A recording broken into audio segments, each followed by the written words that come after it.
ओम शांति। आज का बहुत सुंदर विषय है व्यर्थ संकल्प से मुक्त निर्विघ्न स्थिति। व्यर्थ संकल्प से मुक्त निर्विघ्न स्थिति। अभी बाबा ने हम सभी के लिए होमवर्क दिए हैं। व्यर्थ से क्या होना है? मुक्त। व्यर्थ संकल्प से मुक्त। तब हम कैसे बनेंगे? निर्विघ्न।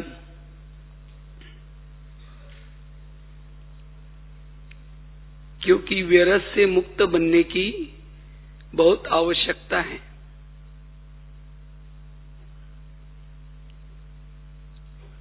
अगर हमारे संकल्प व्यर्थ चलेंगे तो जो हमारा लक्ष्य है, क्या लक्ष्य है? बाप समान बनना, फरिश्ता बनना, कर्मातीत बनना, उस लक्ष्य तक नहीं पहुंच पाएंगे।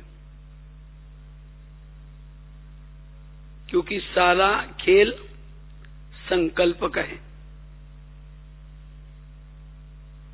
वैसे तो बाबा ने पिछले मुरली में भी निर्विघ्न बनने के लिए अटेंशन दिलाया, लेकिन निर्विघ्न बनने का भी आधार क्या है? व्यर्थ संकल्प से मुक्त। अशरीरी बनने का भी आधार व्यर्थ संकल्प से मुक्त। योग का भी आधार व्यर्थ संकल्प से मुक्त। ये संकल्प हमारे पुरुषार्थ का मूल आधार है।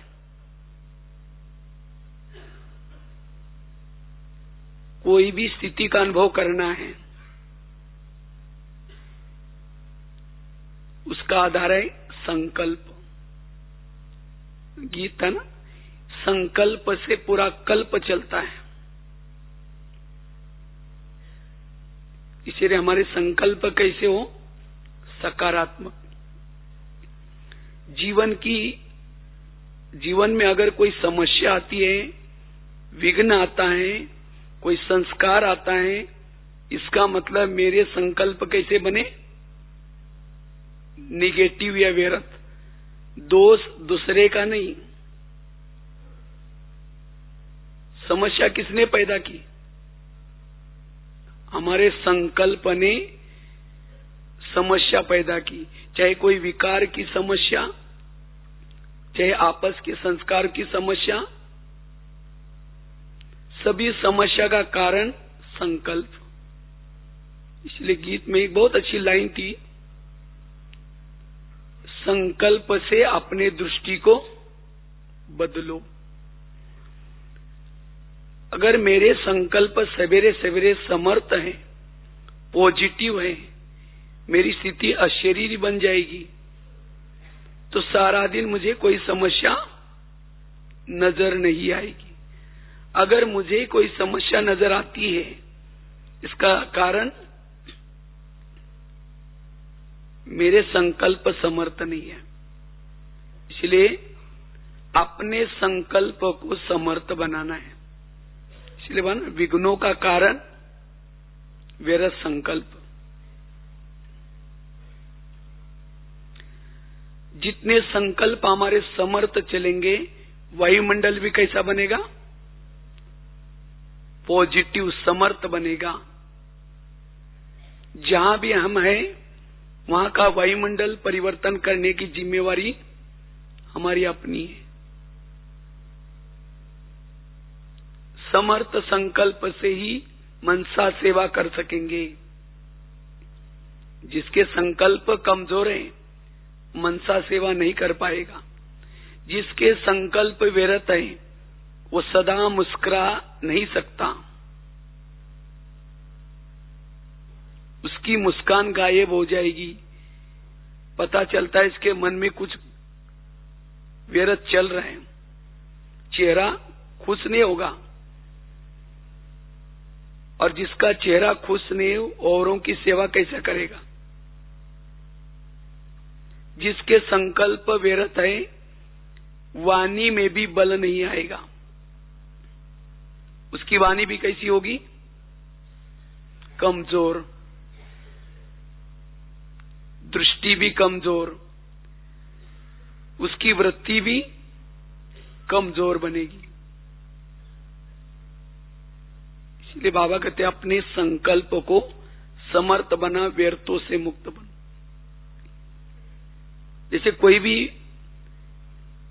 बीमारियां पैदा होती है दुनिया में, शरीर की बीमारी, क्यों? भोजन में कोई ना कोई प्रॉब्लम। इसी तरह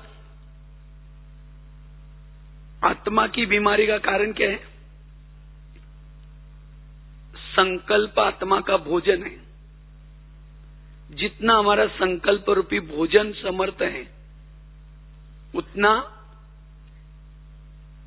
विकारों के बीमारियों से हम बच सकेंगे। थोड़ा भी अगर निगेटिव भोजन खाया, थोड़ा निगेटिव सोचा, विकार रूपी बीमारी पैदा हो गई। इसलिए हमें अगर अपने संस्कारों को भी बदलना है तो संकल्प कैसे चाहिए? समर्थ। व्यर्थ संकल्प से अंतर्मुक्ता भंग हो जाती है। जो व्यर्थ सोचता है अंतर्मुखी नहीं बन सकता। व्यर्थ सोचने से एकाग्रता भी भंग हो गई, शांति भी भंग हो गई।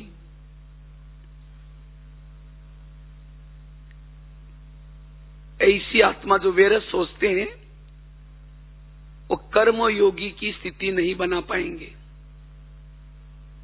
कर्म योगी नहीं बन पाते हैं।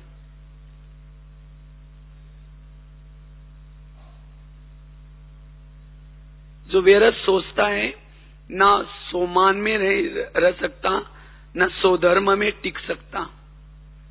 जो व्यर्थ सोचता है अंदर से,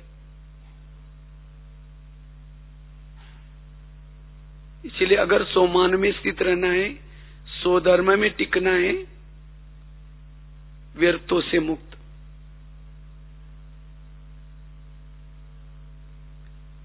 जितना व्यर्थों से मुक्त, उतना हम लाइट हाउस, माइट हाउस स्थिति का अनुभव कर पाएंगे।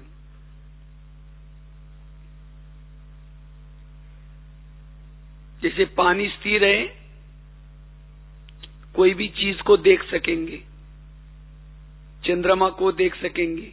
पानी में एक पत्थर डालेंगे, चंद्रमा को देखेंगे? नहीं दिखाई पड़ेगा।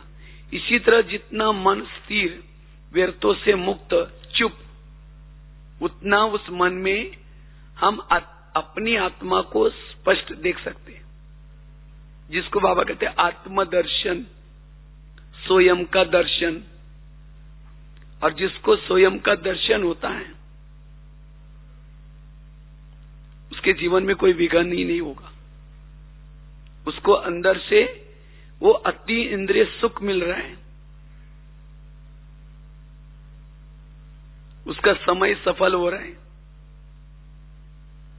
वाइब्रेशन अच्छी फैल रहे है उसे, जो अपनी आत्मा को देख रहा है। इसको ही कहते हैं आत्मा अभिमानी स्थिति। बुद्धि रूपी नेत्र में सदा आत्म ज्योति दिखती रहे, और जिसको अपनी आत्म ज्योति दिखेगी, उसको दूसरे का भी शरीर नहीं दिखता। तो कई कहते हैं हम किसी को देखते हैं उसका शरीर नजर आता है, क्यों? इसका मतलब हम सोल कॉन्शियस में नहीं है। और क्यों नहीं है? अंदर निगेटिव कुछ चल रहा है। और जितना निगेटिव व्यर्थ संकल्प चलते हैं मन में, उतना बुद्धि अस्वच्छ बनती है। अस्वच्छ बुद्धि, बुद्धि क्लीन क्लियर नहीं होगी, निर्णय शक्ति खत्म हो जाती है। व्यर्थ सोचने से, इसलिए बाबा कहते बच्चे व्यर्थ से मुक्त बनो, निर्विघ्न बन सकेंगे।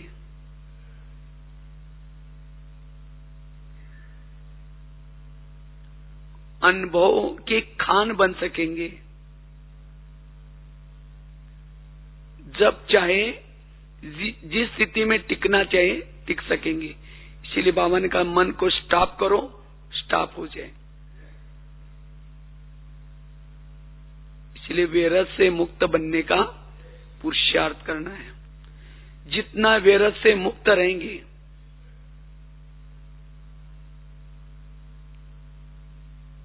उतना हम अपने एक एक श्वास को सफल बना सकेंगे।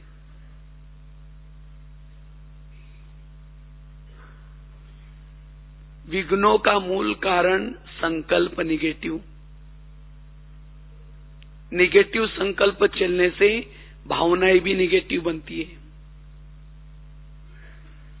आज कई भाई बहने कहते हैं हम बहुत मेहनत करते हैं, पुरुषार्थ करते हैं, लेकिन हमें आत्मा का अनुभव नहीं होता अभी तक। आत्मा का अनुभव क्यों नहीं हुआ? व्यर्थ सोचने से आत्मा का अनुभव नहीं होगा। व्यर्थ सोचना अर्थात एक प्रकार की लीकेज है।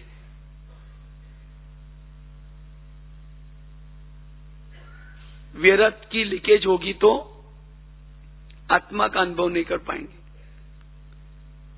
जैसे एक शिष्य गुरुजी के पास गए, गुरुजी को कहते हैं गुरुजी मैं बहुत भक्ति करता हूं, तपस्या करता हूं, साधना करता हूं, लेकिन अब तक मुझे कोई अनुभव नहीं हुआ। तो गुरुजी हंसने लगे, कहते बात तो सही है।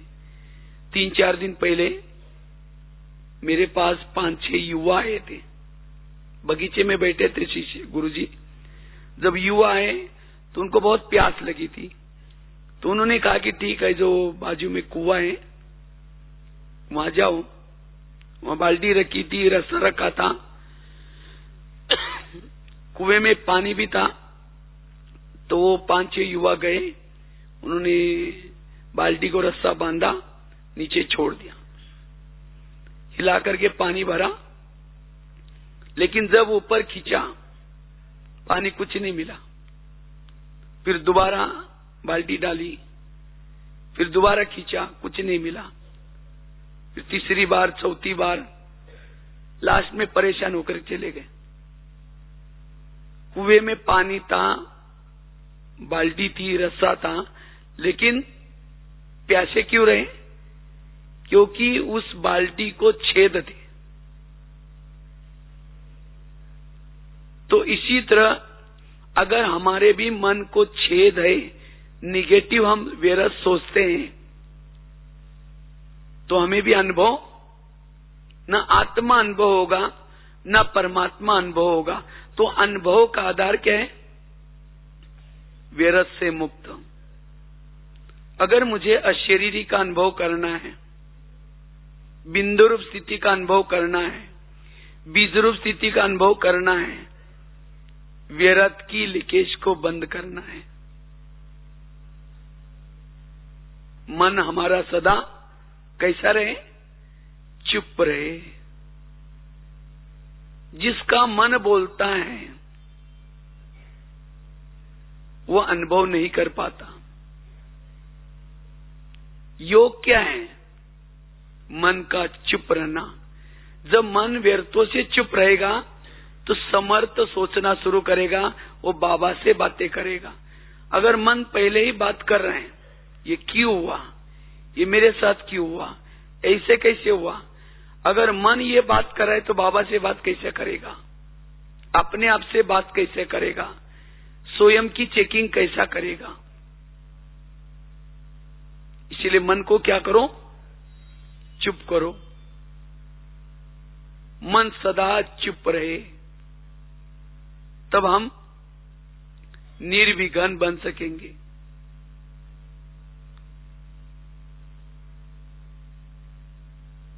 तो हम निर्विघ्न बनना है, व्यर्थों से मुक्त बनना है, उसके लिए कुछ बातों का अभ्यास करना है, पुरुषार्थ करना है। तो सबसे पहली बात है, अगर व्यर्थों से मुक्त बनना है आज हमारे मन में क्यों निगेटिव चलता है, व्यर्थ क्यों चलता है? उसका सबसे पहला कारण है,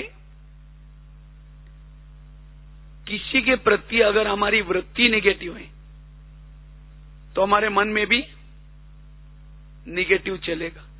इसीलिए अगर मन को चुप रखना है, इसलिए पहले क्या करना पड़ेगा? वृत्ति को पॉजिटिव बनाना पड़ेगा। अगर किसी के प्रति मेरी वृत्ति निगेटिव है, उस व्यक्ति को देखते ही संकल्प भी निगेटिव चलेंगे। और वृत्ति भी बनी कैसी? निगेटिव सोचने से वृत्ति बन गई। और एक बार अगर वृत्ति निगेटिव बन गई तो फिर वृत्ति में चली गई बात कोई भी, तो सोच ज्यादा चलते हैं। इसलिए अपने वृत्ति को, जिस व्यक्ति के प्रति हमारे नेगेटिव संकल्प चलते हैं या विघ्न निर्माण होते हैं, उस बात के लिए हमें क्या बनना पड़ेगा? अभी पॉजिटिव। और पॉजिटिव बना करके वृत्ति को बदलना है। अपनी भावना उस बात के बारे में पॉजिटिव बनाना है। और जब तक भावना नहीं बदलेंगे तब तक व्यर्थों से मुक्त नहीं होंगे। तो भावना किसी ने बनाई? मन ने बनाई। मन ने निगेटिव सोचा। अब उस मन को हमें क्या करना है? बात करके पॉजिटिव सोचना है। हे मन, जिसके लिए तुम निगेटिव सोच रहे, वो तो मेरा आत्मा भाई है। अगर उसने मेरे साथ कुछ किया भी है तो ये मेरे कोई पिछले जन्मों का क्या था? हिसाब किताब था। अब तुम्हें सोचने की कोई जरूरत नहीं। और वास्तव में मन जो सोचता है, मन तो मालिक तो नहीं है ना। तो मन को कोई पूछने वाला नहीं था। मन ने अपने मर्जी से सोच सोच करके क्या किया? वृत्ति को बिगाड़ी है। अब हमें बीच बीच में उसी मन से पॉजिटिव सोच करके क्या बनाने? वृत्ति को शुद्ध। जितनी वृत्ति शुद्ध बनेगी, संकल्प स्टॉप हो जाएंगे, मन चुप हो जाएगा। इसलिए जिस व्यक्ति के प्रति वृत्ति नेगेटिव है, जिस बारे में मेरे विघ्न पैदा हुए, उसके बारे में पॉजिटिव वृत्ति पॉजिटिव बनाने की जरूरत है। जितनी वृत्ति पॉजिटिव, व्यर्थों से मुक्त। इसीलिए बाबा कहते, बच्चे रोज अपने मन से बातें करो। मन किसके बारे में क्या सोचता है चेक करो। आखिर मन को पूछो, मन तुमने उसके लिए ऐसा क्यों सोचा? मैंने तो आपको कहा नहीं था, क्यों सोचा? दोबारा उसके लिए पॉजिटिव सोच। उसके अंदर के जो अवगुण देखे, उसके बजाय उसका गुण देख। उसके अंदर कोई विशेषता भी तो है। और इसी तरह जिसका मन अगर उस व्यक्ति के बारे में पॉजिटिव बनता है, उस परिस्थिति के बारे में पॉजिटिव बनता है, तो मन क्या हो जाएगा? व्यर्थों से मुक्त बनेगा। तब हमारी वृत्ति बदलेगी और वो व्यक्ति सामने आते ही संकल्प भी हमारे कैसे चलेंगे? पॉजिटिव। तो ये पुरुषार्थ हमें करना है, तब हम निर्विघ्न बन सकेंगे। जो हमारी एक दूसरे के साथ जो बनती नहीं, क्योंकि संकल्प निगेटिव चलने से पहले तो वृत्ति निगेटिव बन गई, दृष्टि निगेटिव बन गई, उसके साथ साथ उसे नफरत पैदा हो गई, घृणा पैदा हो गई, क्रोध पैदा हो गया मन से, अंदर से अंदर। फिर उनसे किनारा करना शुरू किया। अगर फिर उस व्यक्ति का, जिसके प्रति भावना खराब हो गई, वृत्ति खराब हो गई, अगर उस व्यक्ति का कोई महिमा भी करता है, उसका महिमा सुनेंगे? नहीं सुनेंगे। तो ये सब कैसा पैदा हो गया? विरत सोचने से। विरत से बहुत सारी बातें पैदा होगी। इसीलिए हमें क्या करना है? अपनी वृत्ति को पॉजिटिव बनाना है। तो ये है पहली बात। दूसरी बात है, अगर हमें व्यर्थों से मुक्त बनना है तो बुद्धि को सदा जागृत रखना है। जितनी बुद्धि हमारी जागृत है उतना व्यर्थों से मुक्त। क्योंकि मन का बॉस कौन है? मन का बॉस है बुद्धि। हम मन को कंट्रोल तो करना चाहते हैं, लेकिन हमारा बुद्धि की तरफ ध्यान नहीं होता। जहां ध्यान है वहां मन चला जाता है। इसीलिए अगर व्यर्थों से मुक्त बनना है, बुद्धि को कोई ना कोई काम देना है। क्योंकि जहां बुद्धि जाते हैं, मन उसी के बारे में सोचता है। इसीलिए बुद्धि को जागृत अर्थात अगर हम परम धाम को लगाएंगे तो मन में विरत क्यों चलेगा? अगर बुद्धि बाबा की तरफ जाएगी, विरत नहीं जाएगा। इसलिए बुद्धि को जागृत रखना है। जितना बुद्धि जागृत उतना व्यर्थों से मुक्त। चलो 2 मिनट।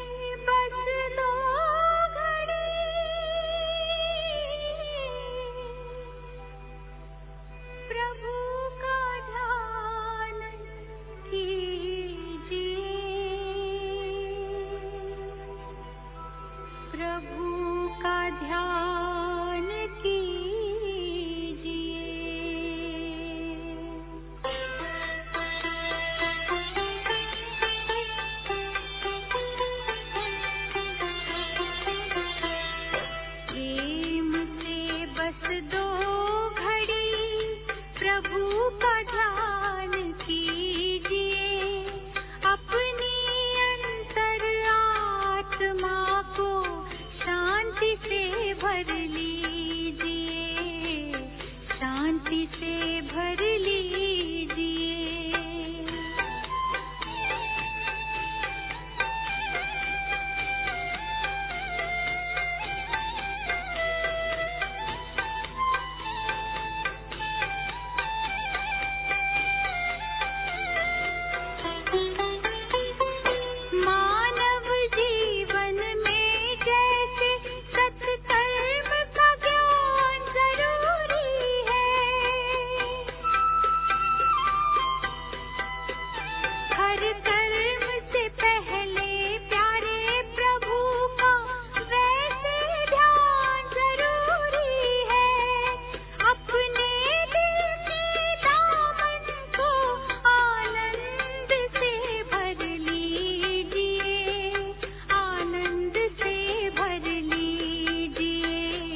बात चल रही थी व्यर्थों से मुक्त बनने के लिए। पहली बात बताई अपने वृत्ति को परिवर्तन। अगर वृत्ति नेगेटिव है तो संकल्प भी आप चाहेंगे नहीं तो भी संकल्प जरूर नेगेटिव चलेंगे। जैसी वृत्ति वैसे संकल्प। अगर वृत्ति किसी के लिए हमारी पॉजिटिव है, हमारे संकल्प भी पॉजिटिव। वृत्ति नेगेटिव है, संकल्प भी नेगेटिव। दूसरा कारण है, अगर हमारा बुद्धि के तरफ ध्यान नहीं है, बुद्धि अगर इधर उधर है, तो जहां बुद्धि में बात वो घुसी है, बुद्धि जहां लगी है, वही के संकल्प चलते हैं। इसलिए हमें बुद्धि से सदा जागृत रखना है। आखिर मेरा ध्यान कहां जाता है? जहां ध्यान है वहां मन जाता है। मन को तो हम शुद्ध संकल्प देना चाहते हैं, लेकिन बुद्धि, जैसे सामने कैमरा है, कैमरा जिस के सामने है वही चित्र टीवी में आता है। इसी तरह बुद्धि कैमरा है, मन टीवी है। तो अगर मेरे संकल्प नेगेटिव चलते हैं, इसका मतलब वहां मेरी बुद्धि अटकी है। इसीलिए बाबा क्यों कहते हैं, बच्चे सारा दिन आपकी बुद्धि कहीं भी न अटके, न लटके, न चटके। अगर बुद्धि कहीं अटक गई, वहां के संकल्प चलना शुरू हो जाएगा। इसीलिए बुद्धि को हमें सदा जागृत रखना है। बुद्धि रूपी नेत्र से देखना है। बाबा को देखो, परमधाम को देखो। जितना बाबा बुद्धि से देखने में लगाएंगे, संकल्प नहीं चलेंगे। जिसको बाबा कहते साक्षी अवस्था बन जाएगी। इसीलिए बुद्धि से सदा जागृत रहना है।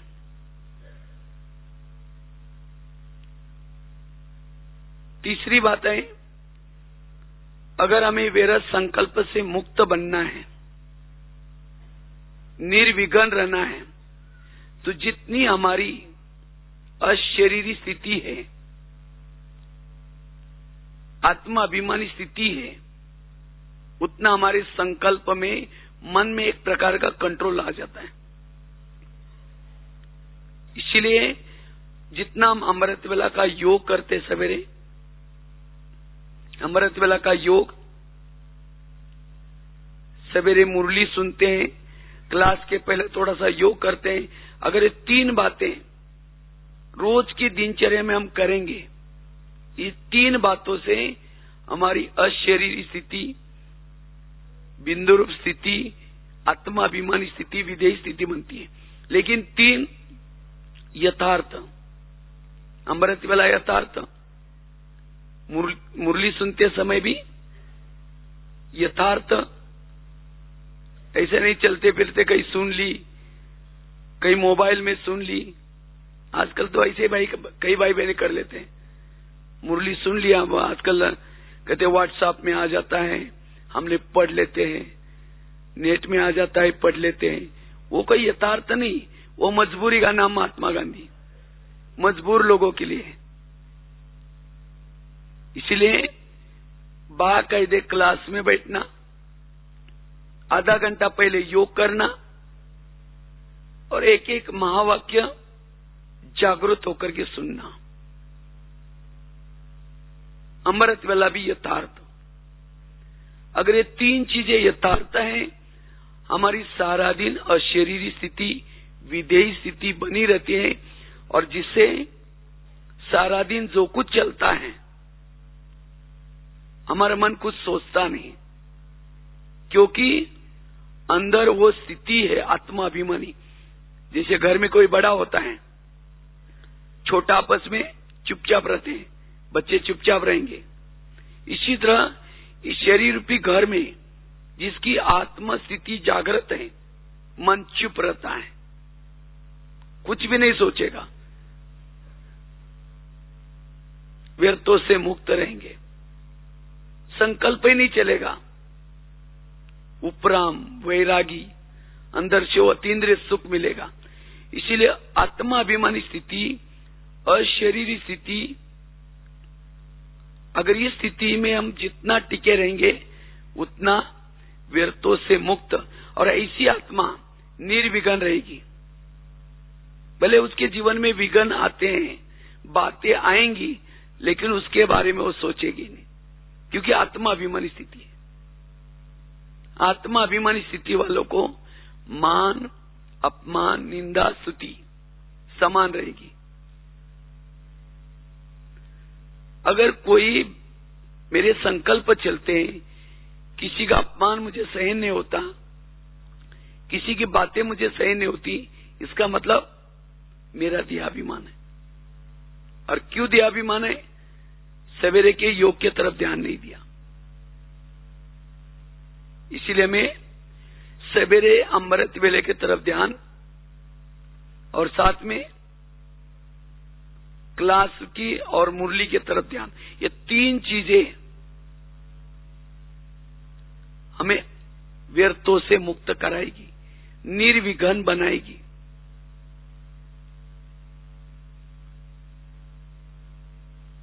ये तीन चीजों का अभ्यास। कितनी बातें बताई? पहली बात बताई, अपने वृत्ति को बदलना है। और वृत्ति कैसी बदलेगी? मन से बात करने से। जिसके प्रति मन ने वृत्ति निगेटिव बनाई है, उसके लिए मन से बात करो, हे मन, जिसके लिए तुम सोच रहे हो वो तो मेरा आत्मा भाई है,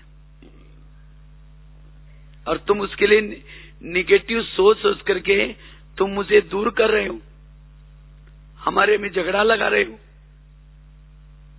इसीलिए मन, आगे से कभी भी उस व्यक्ति के बारे में ऐसा नहीं सोचो जिसको बाबा भी कहता है मीठे बच्चे, और तुम कहते हो उसको कोई अक्ल नहीं है। ये तुमको किसने कहा? आगे से तुम्हें नहीं। इसी तरह अपने मन के लिए शक्ति बना दो। अब होता क्या है, हम मन के अधीन होते हैं। जब कोई व्यक्ति के बारे में मन सोचता है, आत्मा चुपचाप होकर के बोल दो, कोई बात नहीं, सोचो।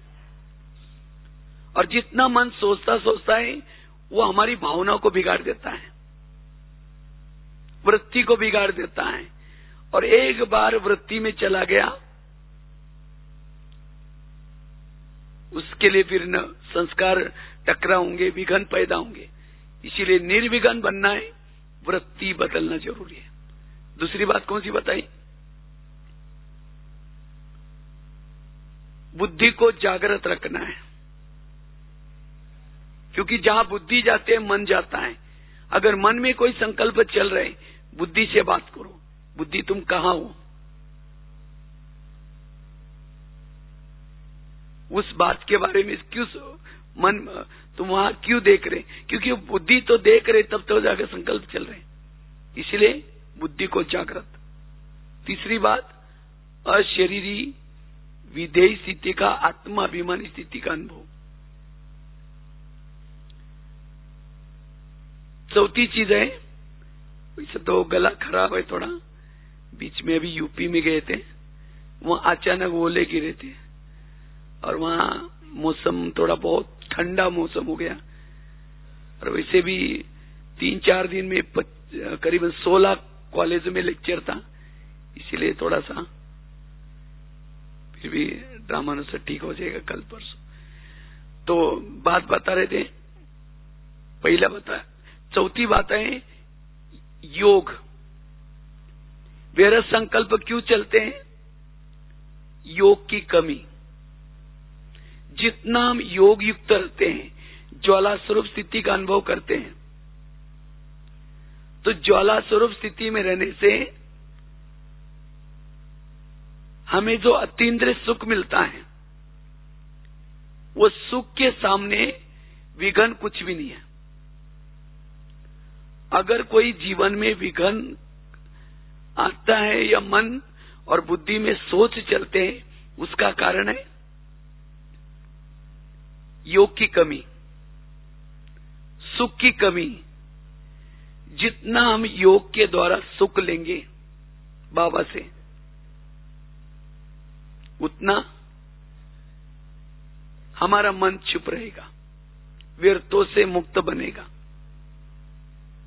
इसीलिए हम अपने दिनचर्या में योग को विशेष महत्व दें। अब योग ही नहीं करेंगे, शाम के नुमा शाम का है, रात को है, जो भी बाबा ने योग के टाइमिंग, हम बिजी रहते हैं, बस दिन में आधा घंटा कुछ किया, पूरा हो गया। अब योग ही नहीं है तो सारा दिन मन निगेटिव सोचता रहता है, व्यर्थ सोचता रहता है। तो जितना हमारा योग अच्छा होगा, ज्वाला स्वरूप होगा, उतना मन हमारा चुप रहेगा, व्यर्थों से मुक्त रहेगा, उतना हम निर्विघ्न रह सकते हैं। अब कई सोचते हैं ये विघ्न पूरा हो जाएगा ना, रोज क्लास करेंगे, रोज अमृतवेला उठेंगे, कभी वो इंतजार नहीं करना, विघ्न है कोई बात नहीं, तो भी योग करना है, सेंटर पर आना है, मुरली सुननी है, बाबा उसे मुक्त कर देगा। विघ्न है इसलिए पुरुषार्थ ढीला नहीं करना है, नहीं तो कई सोचते ये विघ्न पूरा हो जाएगा तब फिर कर लेंगे, और विघ्न बढ़ता जाएगा। विघ्न है तो भी हमें विघ्नों में तो और पुरुषार्थ करना है, और हमें क्या करना है, लगन लगानी है, क्योंकि विघ्नों में हमारा टाइम बहुत वेस्ट हो जाता है, जितना कमाया खत्म। इसीलिए हमें विशेष योग के तरफ ध्यान,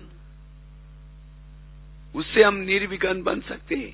इससे जितना हम योग करते हैं, योग से आत्मा तृप्त बन जाती है, भरपूर बन जाती है, आत्मा का मनोबल बढ़ता है, और जिसके आत्मा का मनोबल ऊंचा है, शक्तिशाली है, उस मन में संकल्प नहीं चलेंगे।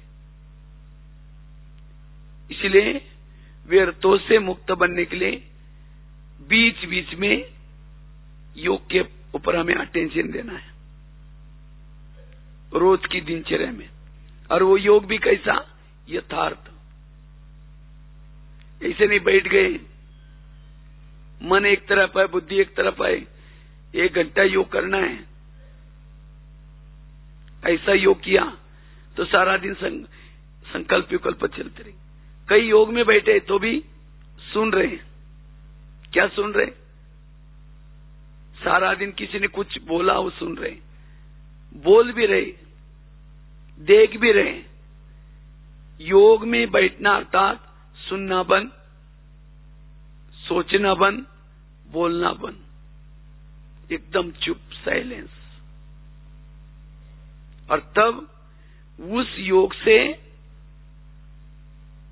हमारा मनोबल बढ़ता है, मन की शक्ति बढ़ती है, और जब मन की शक्ति बढ़ेगी व्यर्थों से मुक्त बनेंगे। इसलिए मैं यथार्थ योग, लगन वाला, बाबा ने मुझे कितनी प्राप्ति कराई, बाबा ने मुझे क्या से क्या बनाया, लगन वाला योग करने से ही व्यर्थों से मुक्त। ऐसा हम योग करना है जिससे आत्मा बैटरी चार्ज हो जाए।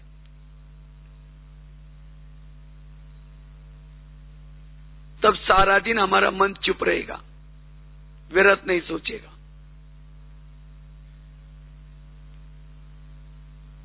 पांचवी बात है, अगर व्यर्थों से मुक्त बनना है, सोमानों के अभ्यास। वर्तमान समय जो मन निगेटिव सोचता है, क्यों सोचता है, हम दूसरे से अपेक्षा करते, क्या उसने मुझे पूछना चाहिए, मुझे रिगार्ड देना चाहिए, उसने मुझे ये करना चाहिए। और वो क्या सोचता है, उसने मुझे देना चाहिए, ये उसके लिए सोच रही है, उसके लिए सोच रहा है। इसीलिए अब हमें और लोगों से अपेक्षा नहीं करनी है। बाबा ने हमें कितना सम्मान दिया है, सम्मान दिया है, दिया है।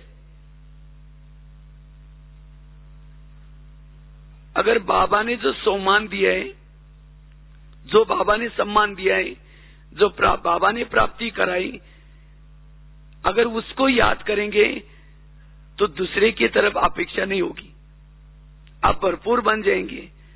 अगर कोई अपमान भी करता है तो भी आपको वो बाबा ने जो दिया है उसमें भरपूर है, आपका संकल्प चुप रहेगा, कुछ नहीं सोचेंगे। इसलिए जो सोमान में नहीं रहते, जो सोमान का अनुभव नहीं करते, उनका मन सोचता रहता है, निगेटिव सोचता है। सबको कहेंगे देखो मैंने इसकी इतनी पालना की, मैंने उसको ये किया तो भी मुझे पूछता ही नहीं, तो भी मुझे ये करता ही नहीं, सोचते रहेंगे, औरों को सुनाते रहेंगे। यही विघन है और कुछ नहीं। उसका भी टाइम बर्बाद कर रहे हैं, अपना भी टाइम बर्बाद। इसलिए मुझे अब सोमानु में रहना है। इस रावण के राज्य में आपको कोई भी सम्मान नहीं देगा। आपको खुद, जैसे हनुमान ने क्या किया, अंगद ने अपने पूछ का क्या किया, आसन बना करके। तो इसी तरह हमें भी क्या करना है, हमें जो बाबा ने इतनी बड़ी सोमानु की लिस्ट दी है, उस सोमानु में स्थित रहो, तब जाकर के आपको किसी की भी दूसरे की तरफ से अपेक्षा नहीं होगी, तब व्यर्थों से मुक्त बनेंगे। इसलिए सोमानु का अभ्यास। और जो सोमान में रहता है वो सम्मान जरूर देगा। अगर मैं किसी को सम्मान नहीं देता हूं, इसका मतलब मैं खुद सोमान में नहीं हूं। इसलिए हमें सोमान में रहना है और उनको सम्मान देना है। बाबा कहते हैं देने से ही मिलता है। वो भी क्यों नहीं दे रहे हैं, इसका मतलब मैं नहीं दे रहा हूं, इसलिए वो भी नहीं दे रहे। हम उसको सोचते ही वो पहले दें तो हम भी दे देंगे, ना वो देता है ना वो देता है। ऐसे दिन प्रतिदिन भावनाएं खराब होती जा रही। इसलिए हमें पहले सोमान में रहना है, तो ऑटोमेटिकली हमारे से सम्मान देने की भावना आएगी। सोमानों से मन भरपूर बनता है, उतना निर्विघ्न बन सकेंगे हम। छठी बात है, अगर हमें व्यर्थों से मुक्त बनना है, टोटल ज्ञान का हमारा सार क्या है, जो हुआ अच्छा हुआ, जो हो रहा अच्छा, जो होगा वो भी। कभी कभी हमें विघ्न क्यों पैदा होते हैं, हम आगे के लिए सोचते हैं कहीं ऐसा न हो जाए, कहीं ऐसा न हो जाए, कहीं ये न हो जाए। ये निगेटिव सोचने के कारण क्या होता है, सोच हमारे निगेटिव चलने से विघ्न पैदा होते हैं। इसलिए आज तक मेरे जीवन में जो बीता वो भी अच्छा था, अभी भी जो बीत रहा है वो भी बहुत अच्छा, और आगे होने वाला वो भी। इसीलिए मन को निश्चिंत रख दो, मन को समझाओ कि मन तुम कुछ नहीं सोचो, आज सारा दिन मेरा जो कुछ होने वाला है बहुत अच्छा होने वाला है।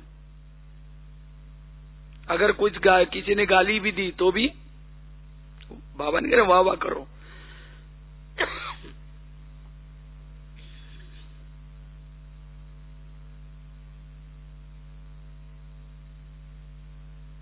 किसी ने गाली दी तो भी वाह वाह, कोई विघन डाला तो भी वाह वाह। ये वाह वाह करेंगे तो भी व्यर्थों से मुक्त बन जाएंगे। इसलिए संगम युग में चाहे हमारे कोई पड़ोसी है, चाहे कोई पति है, चाहे कोई बच्चे हैं, सब कैसे हैं, वाह वाह के, क्योंकि इनके संग में आने से हमें कौन मिला है, बाबा मिला है। ये तो पति तो बहुत हर जन्म में मिले, हर जन्म में पड़ोसी भी मिले हैं, लेकिन उनके कारण बाबा मिला। तो ये जैसे है वैसे हमें वाह वाह करना है। तो जितना वाह वाह करते रहेंगे उतना व्यर्थों से मुक्त बनेंगे। इसीलिए ड्रामा कल्याणकारी है, हर परिस्थिति भी कल्याणकारी। तो जितना ही स्थिति में रहेंगे उतना व्यर्थों से मुक्त। टोटल ज्ञान का सार भी है, जो हुआ अच्छा हुआ, जो हो रहा अच्छा, जो होगा वो भी अच्छा। आज दुनिया में देखो लोगों को बीमारियां हो रही, क्यों हो रहे? निगेटिव सोचने से, व्यर्थ सोचने से। व्यर्थ सोचने से तनाव पैदा होता है। तनाव को इंग्लिश में क्या बोलते हैं? टेंशन। टेन मतलब कितना? 10, और सन मतलब बच्चे। टेंशन मतलब 10 बच्चे। पहले तो 2-4 है और फिर 10 होंगे तो कैसा सुखी रहेगा? इसी तरह निगेटिव सोचने वाला भले ज्ञान में है, मुरली सुनता है, सब कुछ करता है, तो भी निगेटिव सोचेगा तो भी सुख और शांति का अनुभव नहीं होगा। इसीलिए बाबा ने कहा ना, अटेंशन रखो। अटेंशन होगा तो टेंशन नहीं आएगा। अटेंशन ये जोड़ देना है, तब टेंशन नहीं होगा। तो टेंशन करेंगे, निगेटिव सोचेंगे तो कुछ समय के बाद फिर बीमारियां होना शुरू हो जाएगी। इसलिए हमें व्यर्थों से मुक्त, और ऐसी आत्मा ही खुशनुमा रह सकती है, वही वायुमंडल को अच्छा बना सकती है। अगर खुद खुश नहीं है, विघ्नों में है,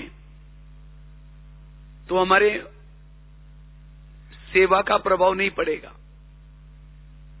इसलिए बाबा कहते बच्चे कुछ भी हो जाए, अब क्या बनो? निर्विघ्न बनो। इसलिए जो हुआ अच्छा हुआ, जो हो रहा अच्छा, जो होने वाला वो भी अच्छा। 7वीं बात है, व्यर्थों का कारण है, मन में व्यर्थ क्यों चलता है? क्योंकि वास्तव में आज हमारे जीवन में कोई भी प्रॉब्लम्स आता है या कोई समस्या आते हैं, हम दूसरे के ऊपर डाल देते हैं, इनके कारण ऐसा हुआ, बस और कुछ नहीं है, इसके कारण ऐसा हुआ। वास्तव में टाली कभी एक हाथ से नहीं बचती। टाली के लिए कितना चाहिए? 2 हाथ। आज मेरे जीवन में कोई प्रॉब्लम या समस्या क्यों आए? मेरे ही कोई पिछले जन्मों के कर्मों के कारण। क्योंकि हम जो आपस में एक दूसरे के संबंध में आए हैं, कोई हमें देने के लिए आता है, कोई हमारे से लेने के लिए आता है। जब इस कर्म गुह्य गति को भूल जाते हैं, तब हम कहते हैं ये मेरे साथ ऐसा क्यों करता है, इसने मेरे साथ ऐसा क्यों किया, और तब लगता है कि हमारे साथ अन्याय हो रहा है। न चाहते हुए भी फिर ऊपर भी देखेंगे कि भगवान तुमने भी आंखें बंद किया क्या, ये मेरे साथ क्या हो रहा है। तो मन को समझाना है, ये मन जो कुछ हो रहा है ये मेरे ही कोई पिछले जन्मों का हिसाब किताब के कारण, इसलिए तुम्हें चुप रहना है, व्यर्थ नहीं सोचो। कर्मों से दुनिया चलती है, कर्मों से ही सब कुछ विघ्न या परिस्थिति आती है, और विघ्न और परिस्थिति आते हैं आगे बढ़ाने के लिए। और जब ये कर्म गति के गहराई में हम जितना जाएंगे, उतना मन हमारा कैसा रहेगा? चुप रहेगा। ऐसे विघ्न होते भी हमारी स्थिति कैसी रहेगी? निर्विघ्न। विघ्न आते हैं लगन बढ़ाने के लिए, आगे बढ़ाने के लिए, लेकिन कौन आगे बढ़ेगा? जो विघ्नों के समय व्यर्थों से मुक्त है। विघ्नों के समय सोचने वाला पीछे आ जाएगा, फिर पीछे जाएगा। जो बुराई में भी अच्छाई देखता है, निगेटिव बातों को पॉजिटिव में लाता है, वही क्या बनेगा? वही व्यर्थों से मुक्त बनेगा। कोई भी आपके सामने कोई बुराई आते है, उसको क्या बना दो? पॉजिटिव। बुराई में भी अच्छाई देखो, मन चुप रहेगा। 8वां कारण है क्यों हमारा मन व्यर्थ सोचता है? जब हम किसी का अवगुण देखते हैं, अवगुण देखने का दृष्टिकोण है, मन व्यर्थ सोचना शुरू करता है। और अवगुण देखने का अगर दृष्टिकोण है, विघ्न पैदा होंगे। इसलिए हमें क्या बनना है? हंस बनना है। और हंस बन करके सबके गुण रूपी मोती चुगो। और जितना हम हंस बन करके गुण लेते हैं, सबके गुण, अवगुण देखना यही वास्तव में व्यर्थों का कारण है। इसलिए हमें किसी का भी अवगुण नोट नहीं करना, निर्विघ्न बन जाएंगे।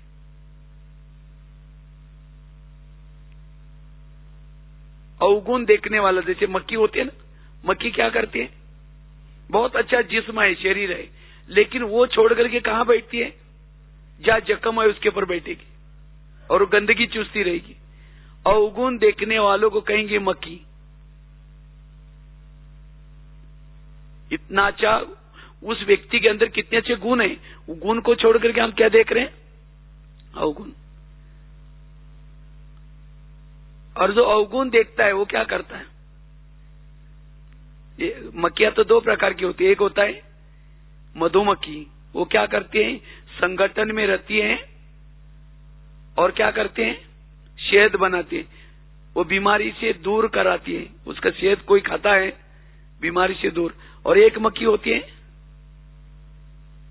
वो अकेली घूमेगी, अकेली घूमेगी और बीमारी फैलाएगी।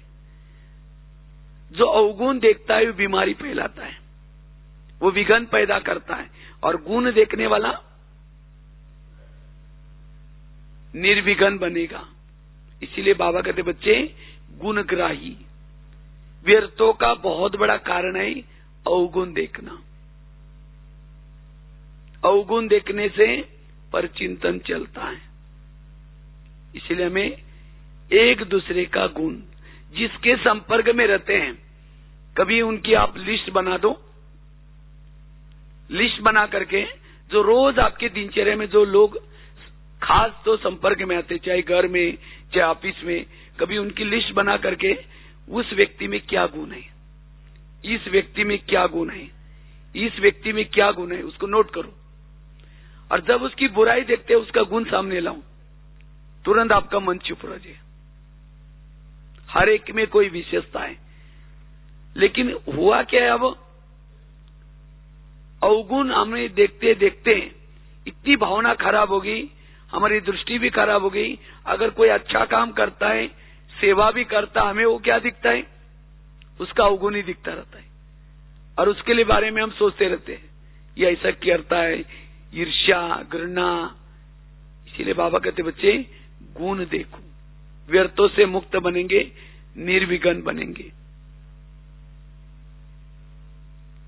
और लास्ट की बात है, 9वीं बात, अगर निर्विघ्न बनना है, जितना हम आदि स्वरूप में स्थित रहते, आदि और अनादि हमारे जो संस्कार हैं, जितना उस संस्कार में स्थित रहेंगे, जितना उस स्वरूप में स्थित रहेंगे, बीच के जो हमारे कुछ संस्कार है वो दब जाएंगे, खत्म हो जाएंगे। आदि स्थिति में हम क्या थे, मेरा पाठ क्या था, अनादि स्वरूप में हम कैसे थे, जितना इस स्थिति में रहेंगे उतना हमारे अंदर जो पुराने कोई विकारों के संस्कार है, कोई बुरे संस्कार है, वो दब जाएंगे। वो संस्कार क्यों आते हैं? क्योंकि हम आदि और अनादि को भूल जाते हैं, तब जाकर के वर्तमान के संस्कार आ जाते हैं, संकल्प आते हैं। हम भक्तों के पूर्वज हैं, जड़े हैं, हमारे कर्तव्य क्या है? तो जितना इस स्वरूप में रहेंगे, हमारे पुराने संस्कार, संकल्प दब जाएंगे। तो इस तरह से अपने मन को कैसे करना है? निर्विघ्न। और जितना मन को निर्विघ्न बनाएंगे, उसके लिए जैसे 8-9 बातें बताई, तो इस बातों को प्रयोग में ला करके जितना हमारा मन चुप रहेगा, जो हमारा लक्ष्य है, क्या लक्ष्य है? बाप समान बनना, अपकारी पर भी उपकार करना। कोई सामने वाला अपकार कर रहे हैं तो भी हम उसको दुआएं दे रहे, शुभ भावना दे रहे। ये स्थिति कब आएगी? जब हमारे संकल्प विरोध खत्म होगी, लेकिन आज हम क्या करते, शुभ भावना नहीं देंगे, उसके लिए बद्दुआएं देंगे, नहीं ये सब मन के कारण हो जाता है, व्यर्थों के कारण। देवी का पोज कैसा है, वरदान ही पोज जाता है, मुस्कुराता चेहरा होता है। अगर देवी को कोई गाली भी देता है, हाथ नीचे करके, चेहरा पीछे नहीं करती, वरदान देती है, मुस्कुराती है। और हमारी स्थिति कैसी है, अगर कोई गाली देता है, कोई बुराई करता है, 15 दिन से बात नहीं करेंगे, ऐसे मुड़ करके जाएंगे। कभी कभी गुस्सा आता है तो उंगली तोड़ देंगे, इसका तो सत्यानाश हो गया। ऐसा कोई पोज है मंदिर में? ऐसा पोज है? ऐसा पोज नहीं है। आपकारी पर भी उपकार, लेकिन वो कब होगा, जब हमारा मन चुप रहेगा, व्यर्थों से मुक्त बनेगा, तब हम निर्विघ्न। तो जैसे बाप की क्वालिटी है, वो बाप की क्वालिटी हमारे अंदर आएगी, हम फरिश्ता स्थिति का अनुभव कर सकेंगे। हल्का, लाइट हाउस, माइट हाउस और शरीरी स्थिति, ये स्थितियों का अनुभव करने का आधार है ये संकल्प। इसलिए बाबा ने बहुत गहरी बात बताई है, क्योंकि अब समय बहुत तेजी से जा रहा है। बाबा ने तीव्र पुरुषार्थ, अगर 2014 में, वैसे तो बाबा ने 1 महीना दिया, अगर इस 1 महीने की प्रैक्टिस पूरा 2014 में आप संकल्प भी ध्यान देंगे, तब भी आप कर्मातीत के नजदीक जा सकेंगे, कर्मातीत बन सकेंगे, फरिश्ता बन सकेंगे, बाप समान बन सकेंगे, विधेयी और शरीरी का अनुभव कर सकेंगे। इसलिए इस 2014 में खास हमें अपने संकल्प पर ध्यान देना है, ठीक है? तो यही हमारा पुरुषार्थ है। ओम शांति। एक सूचना है, कल अमृतवेला का योग सभी के लिए कॉन्फ्रेंस हॉल में ही रहेगा। अमृतवेला का योग